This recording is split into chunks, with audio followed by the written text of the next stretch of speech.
శ్రీ సాయినాథాయ నమః. శ్రీ సాయి సచ్చరిత్రం 22వ అధ్యాయం. పాము విషము నుంచి తప్పించుట. బాలాసాహెబ్ మిరీకర్, బాపూసాహెబ్ బూటీ, అమీర్ శక్కర్, హేమాడ్ పంత్ సర్పములను చంపుడు గూర్చి బాబా అభిప్రాయం. బాబాను ధ్యానించుటట్లు. భగవంతుని నైజము గాని స్వరూపము గాని అగాధములు. వేదములు గాని 1000 నాలుకలు గల ఆదిశేషుడు గాని వారిని పూర్తిగా వర్ణింపలేరు. భక్తులు భగవంతుని రూపమును చూచి కనుగొని తీరవలను. ఎందుకనగా తమ ఆనందమునకు భగవంతుని పాదములే ముఖ్య మార్గమని వారికి తెలియను. జీవిత పరమార్థమును పొందుటకు గురుని పాదములనే ధ్యానించవలను గాని ఇంకొక మార్గము లేదని వారలకు తెలియను. హేమాడ్ పంతు ఒక సులభమైన మార్గమును ఉపదేశ రూపముగా చెప్పుచున్నాడు. అది ధ్యానమునకు భక్తికి కూడా అనుకూలించును. నెలలో కృష్ణపక్షమున రాను రాను వెన్నెల క్రమముగా క్షీణించును. తుదకు అమావాస్య నాడు చంద్రుడు కానరాడు, వెన్నెల కూడా రాదు.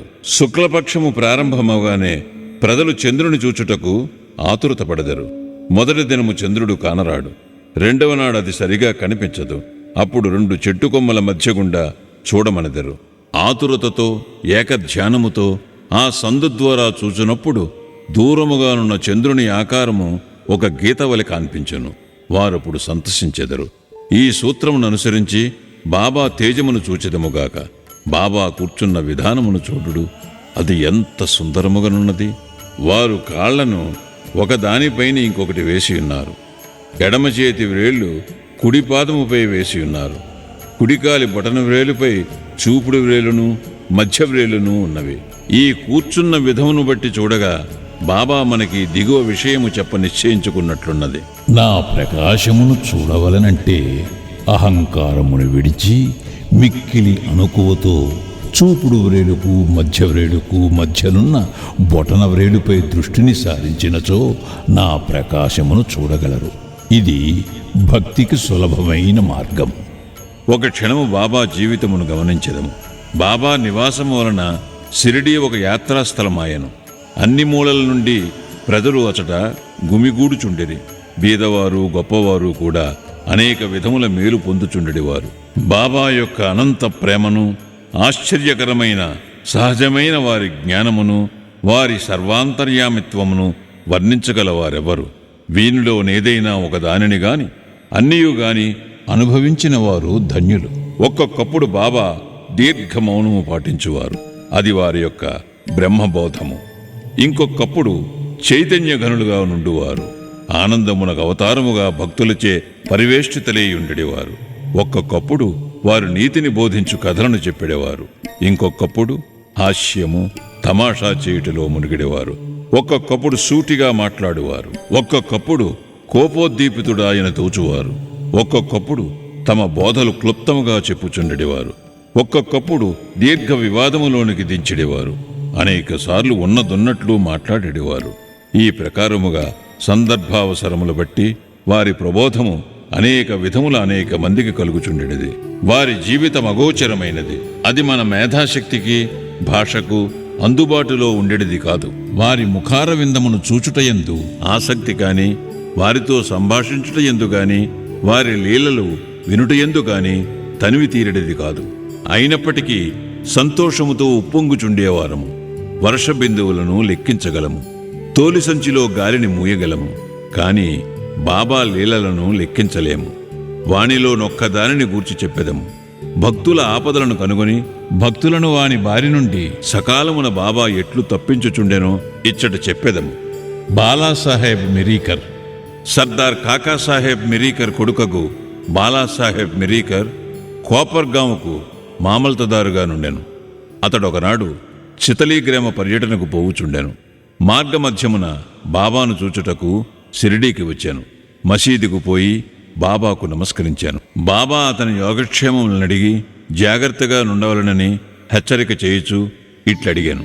నీకు మన ద్వారకామాయి తెలియనా? బాలాసాహెబునకు ఆ ప్రశ్న బోధపడకపోటుచే ఊరకుండెను. నీవిప్పుడు కూర్చున్నదే ద్వారకామాయి. ఎవరైతే ఆమె గుడిలో కూర్చున్నదరో వారిని ఆమె కష్టముల నుండి ఆతురతల నుండి తప్పించును. ఈ మసీదు తల్లి చాలా దయార్ద్ర హృదయరాలు. ఆమె నిరాడంబర భక్తులకు తల్లి. వారిని ఆపదల నుండి తప్పించును. ఆమె ఒడిని ఆశ్రయించిన వారి కష్టములన్నీ సమసిపోవును. ఎవరామె నీడను ఆశ్రయించెదరో వారికి ఆనందము కలుగును. పిమ్మట బాలాసాహెబుకు ఊదీ ప్రసాదమిచ్చి వాని శిరస్సుపై చేయి వేశాను. బాలాసాహెబు పోవుచుండగా, బాబా, నీకు ఆ పొడువాటి వ్యక్తి తెలియనా? అదే సర్పము అనెను. బాబా తమ ఎడమ చేతిని మూసి దానిని కుడి చేతి వద్దకు తెచ్చి పాము పడగవలే ఉంచి, అతడు మిక్కిలి భయంకరమైన వాడు. కాని ద్వారకామాయి బిడ్డలను అతడేమి చేయగలడు? ద్వారకామాయి కాపాడుచుండగా పాము ఏమి చేయగలదు అనెను. అక్కడున్న వారందరూ దేని భావము తెలుసుకొనుటకు, దానికి మిరీకరుకు గల సంబంధమును తెలుసుకొనుటకు కుతూహలపడుచుండెది. కాని బాబాను ఈ విషయమై అడుగుటకు ధైర్యము లేకుండెను. బాలాసాహెబు బాబాకు నమస్కరించి మసీదుని విడిచి శ్యామాతో వెళ్ళాను. బాబా శ్యామాను పిలిచి బాలాసాహెబుతో చితలీ వెళ్ళి ఆనందించుమన్నాను. బాబా ఆజ్ఞానుసారము తాను కూడా వెంట వచ్చేదనని శ్యామ బాలాసాహెబ్తో చెప్పాను. అసౌకర్యముగా నుండునుగాన వద్దని బాలాసాహెబు శ్యామాతో చెప్పాను. శ్యామ బాబాకి సంగతి తెలిపాను. బాబా ఇట్లనేను, సరే, వెళ్ళవద్దు. వాని మంచి మనము కోరితిమి. ఏది నుదుట వ్రాసి ఉన్నదో అది జరుగక తప్పదు. ఈ లోపల బాలాసాహెబు తిరిగి ఆలోచించి శ్యామాను తన వెంట రమ్మనెను. శ్యామ బాబా వద్ద కేగి సెలవు పుచ్చుకొని బాలాసాహెబుతో టాంగాలో బయలుదేరను. వారు రాత్రి 9 గంటలకు చితలీ చేరిరి. ఆంజనేయ ఆలయములో బస చేసిరి. కచేరీలో పనిచేయువారెవరూ రాలేదు. కావున నెమ్మదిగా ఒక మూల కూర్చొని మాట్లాడుచుండేది. చాపపైన కూర్చొని బాలాసాహెబు వార్తాపత్రిక చదువుచుండెను. అతడు ధరించిన అంగవస్త్రముపై ఒక సర్పముండెను. దానినెవ్వరునూ చూడలేదు. అది బుస కొట్టుచూ కదులుచుండెను. ఆ ధ్వనిని నౌకరు వినెను. అతడు ఒక లాంతరు తెచ్చి సర్పమును చూచి పాము పాముని అరిచెను. బాలాసాహెబు భయపడెను, వణకుట ప్రారంభించెను. శ్యామ కూడా ఆశ్చర్యపడెను. అందరూ మెల్లగా కట్టెలను తీసిరి. బాలాసాహెబు నడుము నుండి పాము దిగుటకు ప్రారంభించాను. దానిని కొట్టి చంపివేసిరి. ఈ ప్రకారముగా బాబా ముందుగా హెచ్చరించి బాలాసాహెబును హాని నుండి తప్పించిరి. బాబా యందు బాలాసాహెబుకు గల ప్రేమ దృఢమయ్యను. బాపూసాహెబ్ బ్యూటీ. నానా డాంగ్లే అను గొప్ప జ్యోతిష్కుడు బాపూసాహెబ్ బ్యూటీ షిరిడీలో ఉండునప్పుడు ఒకనాటిట్ల నేను, ఈ దినము నీకు అశుభము, నీకీ దినము ప్రాణగండమున్నది. ఇది బాపూసాహెబును ఆందోళనకు గురి చేశాను. ఆయన యథాప్రకారము మసీదుకు పోగా బాబా బాపూసాహెబుతో ఇట్లనియను, ఈ నాన్న ఏమనుచున్నాడు? నీకు మరణమున్నదని చెప్పుచున్నాడు కదా. సరే, నీవు ఏమీ భయపడనక్కరలేదు. మృత్యువు ఎట్లు చంపునో చూచెదముగాక అని వానికి ధైర్యముతో జవాబిమ్ము. ఆనాటి సాయంకాలము బాపూసాహెబ్ బ్యూటీ మరుగుదొడ్డుకి పోయాను. అక్కడ ఒక పామును చూచాను. అతని నౌకరు దానిని చూచాను. ఒక రాయినెత్తి కొట్టబోయాను. బాపూసాహెబు పెద్ద కర్రను తీసుకుని రమ్మనెను. నౌకరు కర్రను తీసుకుని వచ్చునంతలో పాము కదిలిపోయి అదృశ్యమయ్యాను. ధైర్యముతో నుండుమని ఆడిన బాబా పలుకులను బాపూసాహెబు జ్ఞప్తికి తెచ్చుకొని సంతోషించెను. అమీర్ శక్కర్. కోపర్గాం తాలూకాలో కొరాలే గ్రామ నివాసి అమీర్ శక్కర్. అతడు కసాయి కులములకు చెందినవాడు. అతడు బాంద్రాలో కమిషన్ వ్యాపారిగా పనిచేశాను. అక్కడ అతనికి మంచి పలుకుబడి గలదు. అతడు కీళ్లవాతముతో బాధపడుచుండటచే భగవంతుని జ్ఞప్తికి తెచ్చుకొని వ్యాపారమును విడిచిపెట్టి షిరిడీ చేరి బాధ నుండి తప్పింపమని బాబాను వేడెను. చావిడిలో కూర్చోమని బాబా అతనిని ఆజ్ఞాపించాను. అటువంటి రోగికి ఆ స్థలము సరైనది కాదు. అది ఎల్లప్పుడూ తేమగా నుండును. గ్రామంలో ఇంకేదైనా స్థలము బాగుండేది. కాని బాబా పలుకులే తగిన ఔషధము, నిర్ణయ సూత్రము. మసీదుకు వచ్చుటకు బాబా అతనికి అనుజ్ఞ ఇవ్వలేదు. చావిడిలోనే కూర్చునమని ఆజ్ఞాపించాను. అది వానికి మిక్కిలి లాభకారి అయ్యాను. ఎందుకనగా బాబా ఉదయము సాయంకాలము చావడి వైపు పోవుచుండెను. అదీను గాక దినము విడిచి దినము ఉత్సవముతో పోయి బాబా అచ్చడ నిద్రించుచుండెను. అందుచే అమీరు బాబా యొక్క సాంగత్యమును సులభముగా పొందుచుండెను. పూర్తిగా 9 మాసములు అమీర్ శక్కరు అక్కడ ఉండెను. కొంతకాలము తరువాత అతనికి ఆ స్థలముపై విసుగు కలిగెను. ఒకనాటి రాత్రి ఎవరికీ చెప్పకుండా కోపరగాం పారిపోయాను. అక్కడొక ధర్మశాలలో దిగాను. అక్కడొక ఫకీరు చచ్చుటకు సిద్ధముగా నుండెను. ఫకీరు నీళ్లు కావాలనగా అమీరు పోయి నీరు తెచ్చి ఇచ్చాను. ఆ నీళ్లను తాగి ఫకీరు చనిపోయాను. అమీరు చిక్కుల్లో పడెను. అతడు పోలీసు వారికి తెలియపరిచినచో మొట్టమొదట సమాచారమును తెచ్చినవాడొకటిచే తనకా ఫకీరు విషయము ఏమైనా తెలిసి ఉండునని పట్టుకొనెదరు. ఆ చావునకు కూడా అతడు కారణభూతుడై ఉండవచ్చునని అనుమానించెదరు. బాబా ఆజ్ఞ లేనిదే షిరిడీ విడిచిపెట్టుట తనదే తప్పని అతడు గ్రహించి పశ్చాత్తాపము పడెను. షిరిడీ పోవ నిశ్చయించుకుని ఆ రాత్రియే అచట నుండి షిరిడీకి పోయాను. మార్గమధ్యమున బాబా నామమును జపము చేయుచుండెను. సూర్యోదయమునకు ముందు షిరిడీ చేరి ఆతురత నుండి తప్పించుకునెను. బాబా ఆజ్ఞానుసారము చావిడిలోనే యుండి రోగ విముక్తుడయ్యాను. ఒకనాటి మధ్యరాత్రి బాబా, ఓ అబ్దుల్, నా పరుపు వైపు ఏదో దుష్టప్రాణి వచ్చుచున్నది అని అరచాను. లాంతరు తీసుకుని అబ్దుల్ వచ్చి బాబా పరుపు చూచాను. కానీ ఏమీ కనిపించలేదు. జాగ్రత్తగా చూడమని బాబా చెప్పుచూ నేలపై సటకాతో కొట్టుచుండాను. అమీర్ శక్కర్ బాబా లీలను చూచి అచ్చటకు పాము వచ్చినని బాబా అనుమానించి ఉండెనని అనుకొనెను. బాబా సాంగత్యము వలన బాబా ఆడు మాటలు చేయు క్రియల భావమును అమీరు గ్రహించుచుండెను. అమీరు తన దిండుకు సమీపమున ఏదో కదులుచుండుట గమనించి అబ్దుల్ను లాంతరు తీసుకుని రమ్మనెను. అంతలో అచ్చడొక పాము కనబడెను. అది తలను కిందకి పైకి ఆడించుచుండెను. వెంటనే దానిని చంపిరి.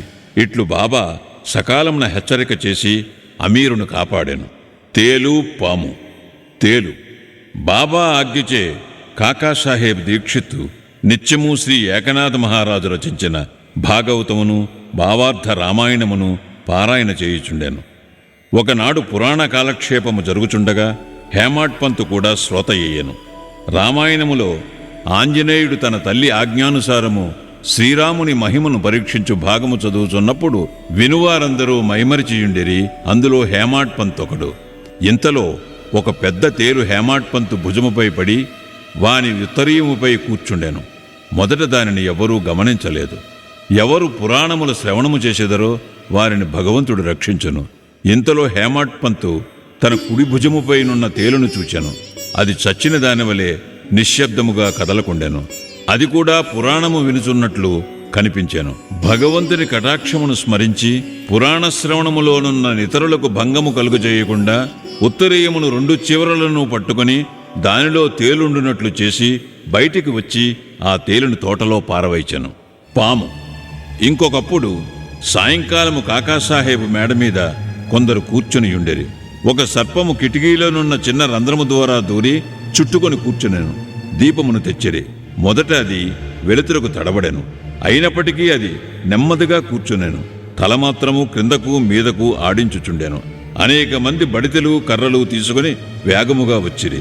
అది ఎటూ కాని స్థలములో ఉండుటచే దానిని చంపలేకుండిరి. మనుష్యుల శబ్దమును విని ఆ సర్పము వచ్చిన రంధ్రములోనికి గబగబా దూరెను.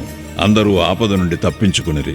బాబా అభిప్రాయము: ముక్తారామ్యను ఒక భక్తుడు పాము తప్పించుకుని పోవుటచే మంచియే జరిగినదనెను.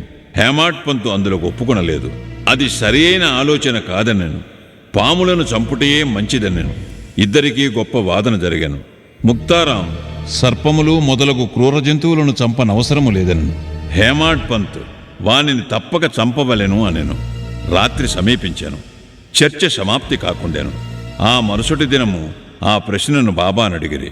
బాబా ఇట్లు జవాబిచ్చాను: భగవంతుడు సకల జీవులందునూ నివసించుచున్నాడు. అవి సర్పములు గాని తేళ్లు గాని కానిండు. ఈ ప్రపంచమును నడిపించు సూత్రధారి భగవంతుడు. సకల జంతుకోటి పాములు తేళ్లతో సహా సకల ప్రాణులు భగవతాజ్ఞను శిరసావహించు. వారి ఆజ్ఞ అయిన గాని ఎవరూ ఎవరినీ ఏమీ చేయలేరు. ప్రపంచమంతయు వానిపై ఆధారపడి ఉన్నది. ఎవ్వరునూ స్వతంత్రులు కారు. కాబట్టి మనము కనికరించి అన్ని జీవులను ప్రేమించవలను. అనవసరమైన కలహములందు చంపుటయందు పాల్గొనక ఓపికతో ఉండవలను. అందరినీ రక్షించువాడు దైవమే. శ్రీ సాయినాథాయ నమః. 22వ అధ్యాయము సంపూర్ణము. సద్గురు శ్రీ సాయినాథార్పణమస్తు. శుభం భవతు. 3వ రోజు పారాయణము సమాప్తం.